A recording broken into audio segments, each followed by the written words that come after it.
And we're live. There it is, ladies and gents. Woo! Hey, you ever wonder what it takes to put out a full feature film? Let's find out. Yeah, this is going to be a fun one. Shut up and sit down. The Business Bros Podcast was created for you. Learn from the business professionals who come to share their stories. Find out what's working in business and social media, what's hot and what's not, straight from the mouths of successful entrepreneurs out there doing the real work. And now, welcome to another episode of Business Bros! I love it. The energy is there on a Monday. Oh, we ready to rock and roll this one. All right, We Ham. sure are. Here we go. Well, check this out, ladies and gentlemen. Today's guest will give the Business Bros a run for our money because he might love movies more than us. Our guest has a true passion for the art and has built his New York City-based full-service production company and operated for the past 20 years. Emphasizing his love for film, our guest and his company produced a full feature-length film, making our guest the very first on the Business Bros pod with a profile on IMDb. We're excited to have a fellow movie buff on the show today, although I'll bet his knowledge and expertise will put us to shame. Joining us today from the New York-based Kaleidoscope Pictures with their feature film, The Luring, available on all major platforms. Welcome to the show, Christopher Ware. That's awesome. Chris, Man, welcome we're to the excited program, to have man. you on the Thank show. you. Thank you. I'm glad to be here. This is very cool. Oh, dude, we're ready to learn from a master. I mean, we got all kinds of different cool clips that we throw on here, but I want to know what it was like for you to get started in this whole game, right? What is it that you wanted to achieve when you got into this into this space? I mean, that's a really good question. I mean, I guess what I really wanted to do was not be cliche. I didn't want to hand out McDonald's. I think that audiences are very intelligent. We grew up watching films, and I didn't want to produce something that was going to be predictable or something that was going to be commonplace. So for The Luring, I just really set out to write a script that would scare the hell out of me. It really disturbed me quite a bit writing this. I've got some friends and family texting me saying, "Oh, that was so creepy and disturbing," and I'm like, "Yeah, well, try being the person that wrote it." So I mean, it's like I kind of like freaked myself out. But with films, you kind of have to do that. I think, especially with a low budget film, you kind of have to kind of set the bar high in terms of shocking your audience, especially with a psychological thriller, because we didn't use any blood. It was in my mom's house that she was selling, so I had to be very careful keeping it very clean.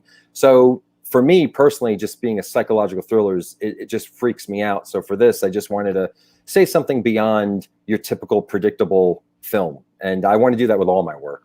So, being the writer, you got to put yourself in a certain mental mind state, right? So they say some of the best homicide detectives think like the murderers, right? They're like, there's a fine line between, being someone who's fighting, for the law and someone who's against the law. When you're writing this stuff, how much of that bleeds over, or how much of it is like, maybe stuff that you grew up thinking about and, maybe experienced a little bit? Like what kind of stuff, puts you in that mindset or keeps you there to be able to write it out? Well, it's a lot, and it's very scary, because what happens is, for me at least, when I was writing The Luring, I'm writing these characters that are really evil and really, I really had to dig deep and think to myself, because I don't scare that easily. I mean, I've been watching horror films since I was, 4 years old, watching Dracula and Frankenstein and whatnot. So for me to be scared for a movie, and not to rely on jump scares, it really has to be deep. And these characters really have to have a certain kind of evil and manipulation part of their character that I don't have that personally in my real life. But diving into these characters, it freaked me out. There was one night where I was I don't drink coffee, and I don't know why I did this. I did a double shot of espresso, which I've never done in my life. And with that anxiety and that caffeine, and then also writing these characters, I was freaked out. I couldn't sleep for 2 days because it really gets into you.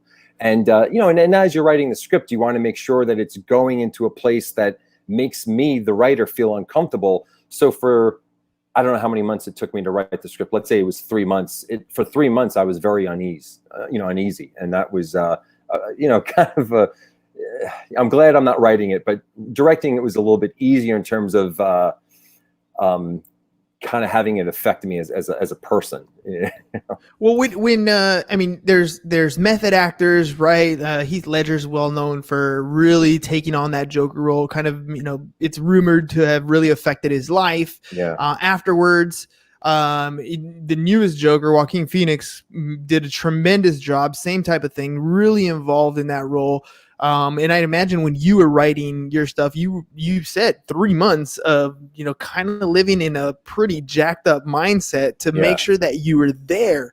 Yeah. Now, when you finish the writing, I've read books before where the book is so much more amazing than the screenplay, right? How were you able to take that? And we're going to show a little preview here in a second, but how are you able to take that emotion that you were feeling while you were writing, the words that you wrote in the script, and make them jump off the page so that we can see the terror in? I'm going to show you a trailer here in a little bit. It's freaky.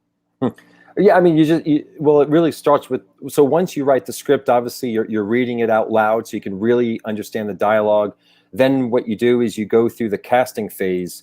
And it's really surprising because when you see these actors take their own take on what you've written, you're like, oh, wow, that's even better than what I thought. And they're giving you suggestions and whatnot. So now you all of a sudden you have like this whole team that's really focused on making a better film. Where before, when I was a writer, I'd give it to people so they can read it and whatnot. But when you have actors that are going really deep into it and asking you questions that you didn't even think to ask yourself, and giving you suggestions that make connections that maybe I didn't even see, they really bring the film to life. And thank God we had a great cast. And then just shooting it, talking to your cinematographer and your editor, and our editor was on set.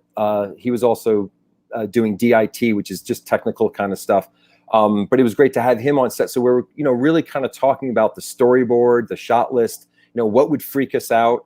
So it's not just me now. Now I'm having all these other voices chime in and give their 2 cents. And as a director, you have to filter that. But I'm very grateful for the contributions that everyone gave, because it really made a really good film because of that. Well, let's take a second. Let's take a look at what you guys put together. I got a little clip here from The Luring. And I'll be honest, ladies and gents, it's gonna pound your heart a little bit. Here we go. It's disturbing. I'm starting to get this unsettling feeling.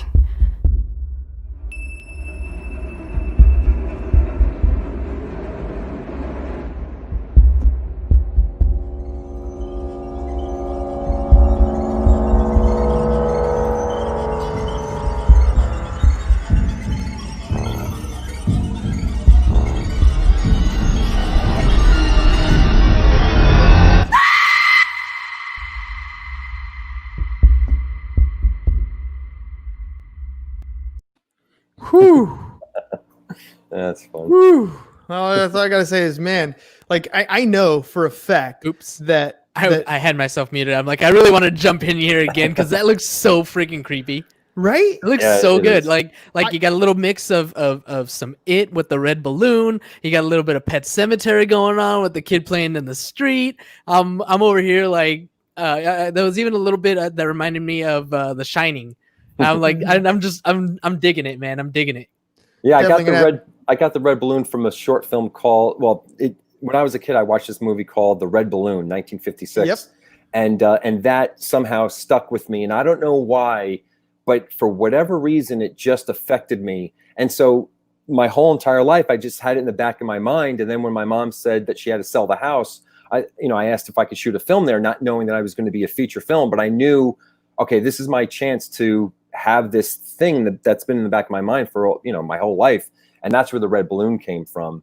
And Yeah, and I just saw a clip of that movie the other day because I haven't seen it in forever, and I'm like, yeah, it still freaks me out. And it's not a horror film. The Red Balloon is actually an endearing story, but yeah, I actually remember watching that in elementary school. Yeah, like that's where I saw it.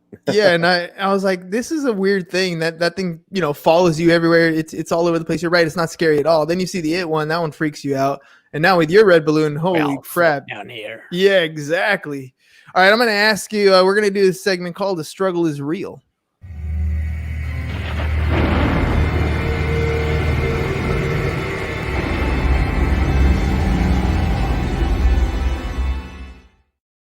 All right, I know. Oh, I like that because it's like kind of a creepy intro for all of this, right? I It like played in perfect. I was like, "This is the one we're gonna do. We got to do this segment." All right. All right. So The Struggle Is Real. You put together a feature-length film. It's you didn't have a massive, Marvel Cinematic Universe budget to go into this thing. I wish. Yeah, exactly. Right. I wish.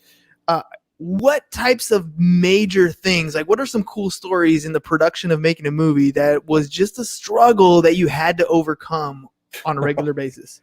How long is a show? I mean, from raising the money to, my mom was selling the house, so she then had to tell the realtor, okay, because she had a buyer, and she said, okay, well, they can only move into the house. I think it was May 17th, and we wrapped up filming like just a week before that. So right when I called cut, I'm then scrubbing the floors to make sure that when they do the walkthrough with the new owners, they're not going to say, well, we don't want to buy this house anymore. And this is a very small house. We had about maybe the height of it. We had about maybe 35 people with the cast and the crew when we had all these like little, had these like kids as extras and whatnot. So you have people like running in and out of the house. It's during mud season in Vermont. So they're trekking in all this mud. And I'm thinking, oh my God, like we're going to burn this house down. Because, on a film set, there's a lot of stuff that can break and a lot of moving parts, literally. And so I was kind of scared that maybe we might damage the house. And thank God we didn't. And, the house was sold, thank God. But that was very scary. And then when you make the film, a lot of people don't realize that you have to have all your ducks in a row. You have to make sure all your legal stuff is right. You have to make sure everything's copywritten. Everyone's got to have all the signed paperwork, waivers. We dealt with SAG, so all that stuff had to be dealt with. And you have to get a producer rep to get a distribution deal. So then you're like, oh my God, like, are we even going to get a deal? Because usually films don't make it to that point. People don't even finish the film. They go in the editing table and they say, oh, this isn't really worth it, or they didn't shoot enough, or something happens and they don't even get to that point. And thank God we did. And so, there's always something to worry about, but you got to always remember just to maybe slow down and enjoy it, because this is my first narrative feature. So I'm trying to enjoy it as much as I can, but it's only been out for less than a week, and it's still nerve-wracking to kind of think like, oh wow, it's your baby, man. It's your baby. Yeah. So I'm going to ask you a little bit about raising funds, right? Because paying the bills is kind of a tough thing. So I'm going to take a quick little second here to pay some bills. Ladies and gents, Shift Magazine, if you guys are interested in promoting your content, your stuff, I want you to reach out to Dr. Rob Garcia for Shift Magazine. Check it out.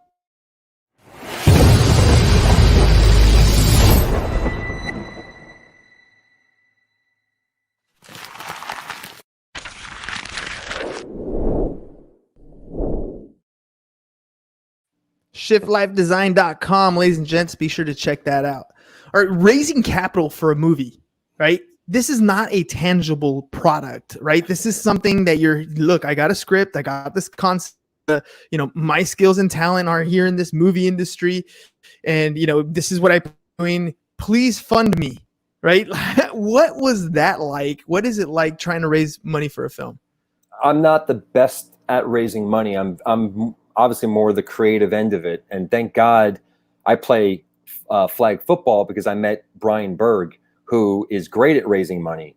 And he's my co-producer. And Sandy Aish is someone that I met, and I produced a video for her, and she wanted to get involved with the film as well. So those two helped me raise the money. It wasn't just me. I mean, obviously I threw in my own money and I raised some money, but that was their specialty. And So really basically how you raise money is that you have to take the hook of your film. Usually it's the first scene, and you shoot that. So that costs us maybe like $10,000. That's with legal fees, with the website, with all that stuff. The legal fees is like about maybe 5,000. So the actual shooting was about maybe 5 to 7. And so we shot the first scene, and then we presented that to all of our private investors. And mostly that was through Brian. Brian kind of knew more of the private investors than I did. I knew maybe a few. And so you present them with that. You have all your legal stuff taken care of. So everyone knows, okay, you're the real deal. You're not just hoping that people are going to give you money and you're going to, burn it. You have to make sure that, all that stuff is taken care of, like a website and whatnot. And so these people were able to see the actual product. They were actually seeing what they can invest in. And then they could do a little background check on me. I mean, I've been in the business, at least shooting videos for different businesses. So I know how to take someone's money and make something out of it. And I also have done, I went to film school. I went to School of Visual Arts in Manhattan. I've done a whole bunch of short films. I did a psychological horror film called Cynthia. And I think right now it's got maybe 600,000 views on it. But at the time, maybe it had maybe 400,000. And that was impressive to the investors. Like, okay, at least he's doing stuff that people are watching. And so that validated it. But the biggest, most important thing that I can tell anyone who's thinking about raising money is that you got to put your own money in it. So when we shot that first scene, that was my money, that was Sandy's money, and that was Brian's money. So when we're presenting that to these investors, they know that we've got skin in the game. If you don't have that, these investors are not going to invest, because if you're not willing to put your own money into your own movie, why are they going to put money into it? And I think that's the biggest takeaway in terms of raising money. We also raised money on like Indiegogo and stuff. I forget exactly how much we raised, but it really was through private investors. And that's probably, they're both great ways. And so that's why we did both. But for us, it was more private investors than anything. Man, it does sound like a lot of work just to get it off the ground, man. Like, Yeah, I mean, you spend a lot of time writing it. You spend a lot of time probably editing it and going over scripts, and then pouring the money in to put in that first scene to go raise the capital. Like, I'm sure there's times, and I don't know, maybe you can tell me, maybe you've experienced where you put something in play and then you go out and try to raise capital and people just don't get it, or they're not interested, or now it's like, okay, well, I've invested all this time, all this effort, all this money just to get it off the ground. This one's not going to go. Do you move on? Do you go back and modify something like that? Do you, what's like an industry norm type thing? Because I'm sure there's a lot of concepts and ideas that don't get funded. Yeah. Well, price is wrong, bitch. Yeah, exactly. I was like, what? Yeah, no, you're right. I mean, I wrote a script called Short-Term Memory. It's a psychedelic love story about these two high school kids.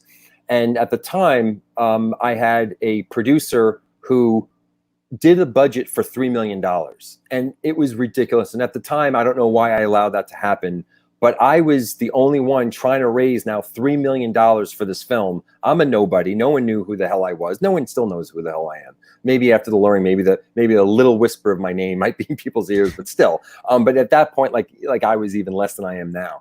And I was trying to sell this script to investors, and I was going about it totally wrong. And I didn't really have the backing of my producers. One of the things that I learned from that experience is you have to write within your means. Now, Short-Term Memory, that script really should have been a low budget. He should have given me a budget of, let's say, $300,000, not $3 million, because it's a lot harder to raise $3 million than it is, let's say, $300,000 or $100,000 or whatever it might be. I'll, consider it being a low budget film. So when I had the opportunity to write it, to shoot at my mom's house, then I was like starting to scramble. I'm like, okay, well, I have my mom's house. That's a free location. I don't have to pay for that. And then I started to write within my means. Then you have to create a box. The box is your budget and what you have available to you. So I have this house available to me. I know we're not going to get a lot of money, raise a lot of money, and I want to make this film. And I only have, let's say, 4 or 5 months to do this, because the house is going to be sold. So I have to think within that box and then think without that box. So what I mean by that is you have to kind of figure out how to creatively make a story that looks beyond what the limitations that you have. So if you only have a limited budget and you only have a limited, sources, locations and whatnot, you can't make it seem where people are watching a movie and thinking, oh, this is a low budget and it's only one location. We have more than one location, but I'm just kind of giving an example. But raising the money is definitely not easy. And if it wasn't for Brian and Sandy, I mean, I wouldn't have been able to make the film. Again, that's not my strong suit, but just knowing what to write within my means. I've done enough short films. I've worked for enough clients where I'm shooting videos for them where I'm very good at that. So at least I can bring that to the table. So it wasn't like our budget was like crazy. And for my next film, I'm going to apply that same philosophy. Dude, limiting yourself and knowing where you can go. I mean, that's first of all, I commend you for that, because that really puts a laser focus in what you want to do. Secondly, like to write within that box, like to say, okay, well, this is a great idea. This is a great concept. How do I make it so that it fits into this film? That concept or that scare or that, whatever character can come in and we can bring them to life in this budget. That's got to be a little bit tougher. Well, I actually think, for me at least, I think it's easier because when you give an artist a blank piece of paper, say draw anything, they're going to look at you like, well, I need some guidance. At least with the box, at least with knowing what budget that you have or what you don't have, at least knowing, okay, I have my mom's house or whatever location people are going to use, you start to hone in on where this story has the possibility of going.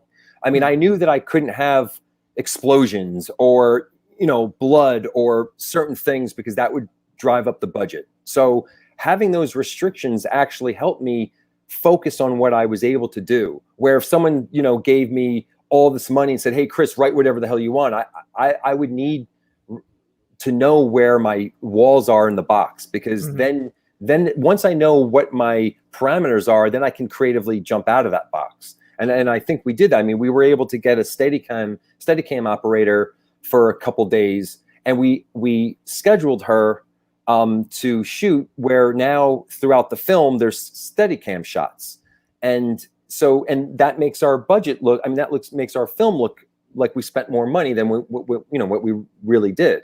So there's little tricks that you can do at every stage of the game. First you start with the writer, then you start as the director and producer, and then obviously you've got your post production. And there's different things that you can kind of throw in there that make it look like you spent more money than what you really did. That's absolutely true. And I feel the same way when we do our whole podcast show. We've elevated the status of how we produce our own live show, just through trial and error practice, limiting and boxes, everything. Speaking of boxes, let's do our next segment.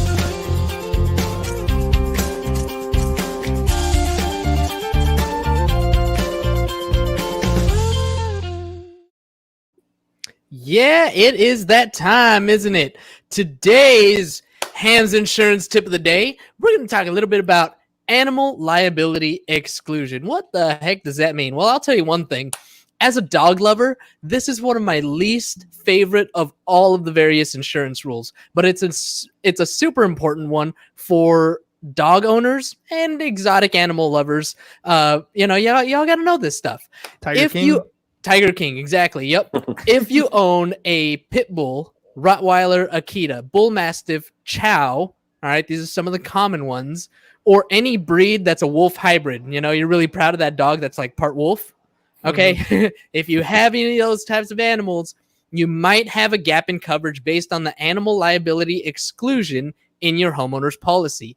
Homeowners insurance typically includes coverage for personal liability, which comes into play for injuries you might cause to another person or to someone else's property.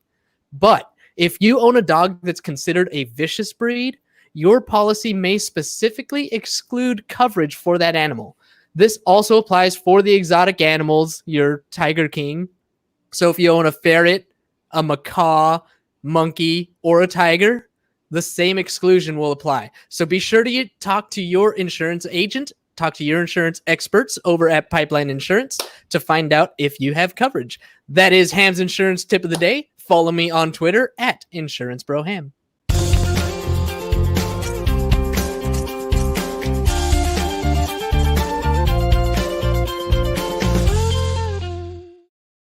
All right, Chris, just like us doing a podcast, there are a ton of young people out there who have their hands on some of the best technology that is available right now. Cameras, cell phone cameras, they're just becoming way better. Editing software. I mean, I could literally use, Adobe Premiere Pro, After Effects, and I have the ability to create a feature film, the ability to, not the knowledge or skill to, right? Big difference. So I'm wondering if you can give young entrepreneurs some advice.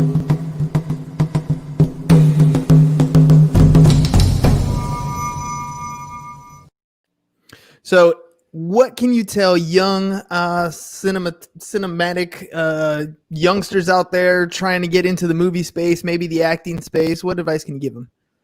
There's so much. Like I said before, I think you have to put your own skin in the game if you're going to look for investors. But the beautiful thing that's happening now is, like you said, with cell phones, and there's such a wide range of tools that are right at our fingertips. I mean, there's free editing software that comes with a Mac. There's so many things that people can do. I mean, I think that what young people should do is shoot some short films. Get used to being on set, telling a story, because there's a big difference when you have a script, transferring that into an actual film, a video.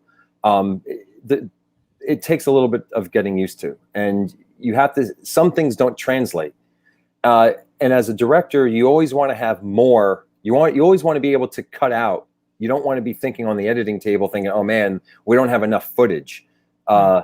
Thank God for the luring, we were able to cut some stuff out, and we weren't like racking our brains like, "Oh my God, what are we going to do?" That we don't know how to cover this because we don't have enough footage for whatever. So I think people should just really just first start shooting some short films. If they're really thinking about shooting feature films, I think another thing is don't worry about what other people are doing, or don't worry about what these big Hollywood filmmakers are doing, because you're not that. You're not working with a $30 million budget, and it's very dangerous to compare your experience with what they're doing, because that can maybe make you second guess moving forward. And you don't have to be an expert to make a film. It's an experience that people, I think, should go through, whether it be a short film or a feature. But I think that you can't psych yourself out. You can't think, oh, like this film is, it's going to look so much better than mine because it's, $30 million Hollywood film. Well, so what? Your story is also important. And I think people want to hear those stories. I mean, I know a lot of people that are sick and tired of watching the same old predictable Hollywood BS.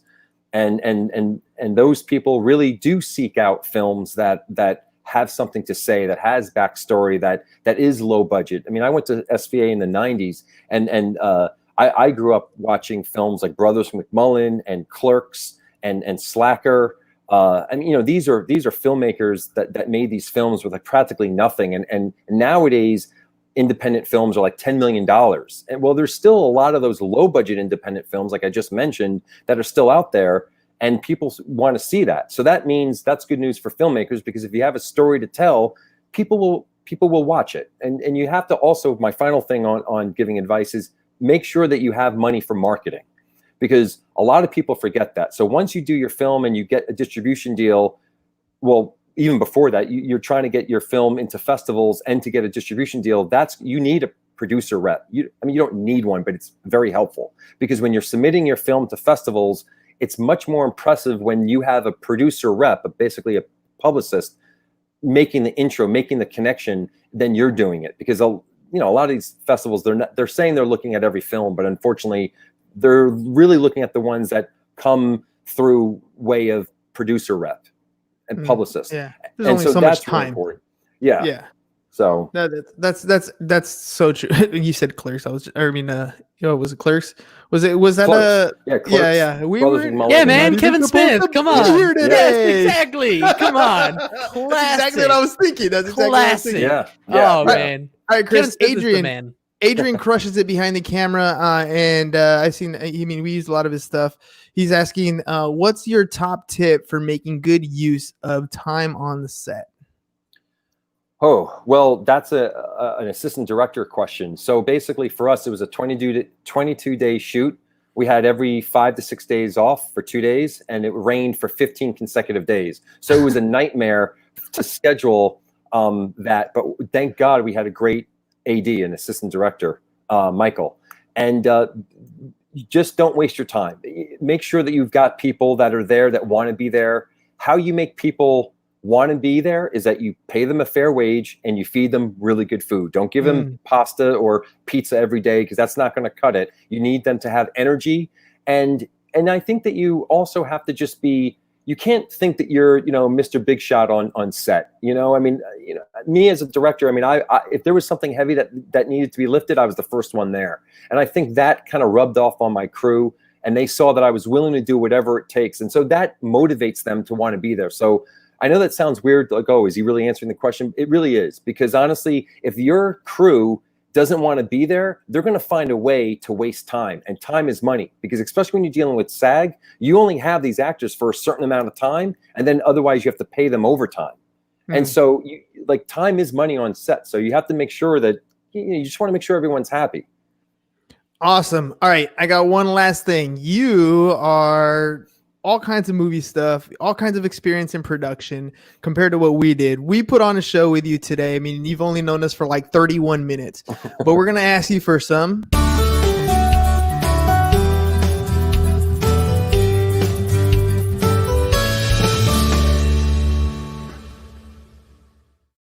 We want to hear your 2 cents. What are your tips on, you've probably been on a couple of different podcasts, so we want to know, what was your experience like with the Business Bros? Did I suck? Tell me I didn't suck. No, I hope I didn't suck. You blew it. That's another clip that we're going to need. Yeah. I think the production of the show looks really cool. I mean, I'm very impressed. I mean, this is a very different type of podcast that I've been on. I'm enjoying it. I think you guys work really well together, and you're making me feel welcome. I love the little things that you guys kind of put in between. It looks very high end, and I'm just having a lot of fun. And the fact that you guys were asking me the questions before we went on air, what's the website and whatnot, I see it scrolling. I mean, to me, I feel very well taken care of. I don't really have any advice. I mean, if I was going to do a podcast, I would hope to do it as well as you guys. So I don't know, keep doing it, and don't listen to guys like me, because I wouldn't know what to say to you. Well, thanks, man. I mean, that means a lot. So the fact that you had a good time, that we got all the pertinent information out there for you, able to run your trailer for you. Yeah. That's what we shoot for. We want to make sure that you, our client, is happy on the show. So thank you very much for spending some time with us. Any last minute things you want to promote? You want to let us know? No, I mean, I just hope people go into the luring with an open mind. It's a lot of fun. It's very disturbing, but it's also a lot of fun. If they want to check it out, they can go to theluring.com, and they can check us out on Instagram. And we're kind of all over the place. We're getting some good press, which is great. But it's a fun, disturbing psychological thriller. That's all I can say. Awesome, man. Well, thank you very much. Let's see, we got any good stuff? Yeah, Adrian said that was my favorite segment. Nice. Awesome. Like a very cool guy. Yeah, he's definitely a really cool guy. He's got a lot of energy. He if anybody out there is in the San Diego area looking for some video help, he literally takes control of the entire situation. He's like, look, I want this angle. I want you over here. You need to have this kind of energy, a lot of direction. That's so, awesome. He was really looking forward to hearing what you had to say. So thank you very much. I got a question for you. What number episode are we on? This is 496. 496?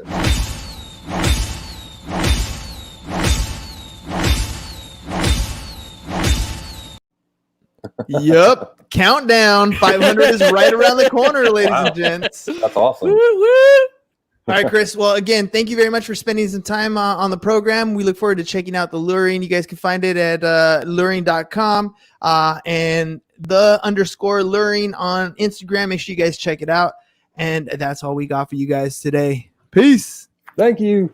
Bye-bye. And we're out. Great. Kind of. Sorry, you got to scroll up pretty high for this one. All right, and we're out. Now we're out. Thank you for listening to the Business Bros Podcast. Are you looking to get more clients or to increase your income? Hernan, the business bro, can help you generate referrals through the power of podcasting. And James, the insurance bro with Pipeline Insurance, can help you effectively add insurance to your existing business. If you are ready to create wealth today and generational wealth for tomorrow, email businessbros@csfirst.com to schedule a free consultation or join the Business Bros Network, www.businessbros.biz.